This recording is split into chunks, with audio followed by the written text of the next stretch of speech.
Yemen തലസ്ഥാനമായ സനയിൽ Houthi missile സംഭരണത്തിനും command സൗകര്യങ്ങൾക്കും നേരെ ആക്രമണം നടത്തിയതായി US സെൻട്രൽ കമാൻഡ് അറിയിച്ചു. ഹൂതി ഭീകരരും ഇസ്രായേൽ സൈന്യവും തമ്മിലുള്ള ആക്രമണങ്ങൾ വർദ്ധിച്ച സാഹചര്യത്തിലാണ് US ആക്രമണം. ഇസ്രായേലിന്റെ വാണിജ്യ കേന്ദ്രമായ ടെല്ലവീവിൽ ഹൂതി മിസൈൽ ആക്രമണം നടത്തിയ അതേ ദിവസമാണ് ഹൂതി ഭീകരർക്കെതിരെ US ആക്രമണം നടത്തിയത്. ഹൂതികൾ നടത്തിയ ഹൈപ്പർസോണിക് ബാലിസ്റ്റിക് മിസൈൽ ആക്രമണത്തിൽ 16 പേർക്ക് പരിക്കേറ്റു.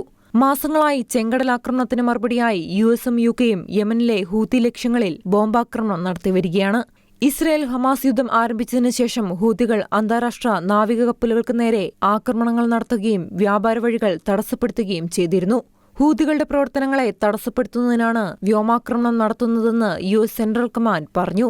ദക്ഷിണ ചെങ്കടൽ, ബാബൽ മാണ്ടബ്, ഏദൻ ഉൾക്കടൽ എന്നിവിടങ്ങളിൽ US നാവികസേനയുടെ യുദ്ധക്കപ്പലുകൾക്കും വ്യാപാര കപ്പലുകൾക്കും നേരെയുണ്ടായ ആക്രമണത്തിന് മറുപടിയായിട്ടാണ് വ്യോമാക്രമണം നടത്തിയതെന്നും സൈന്യം കൂട്ടിച്ചേർത്തു. International desk, Shekinah news.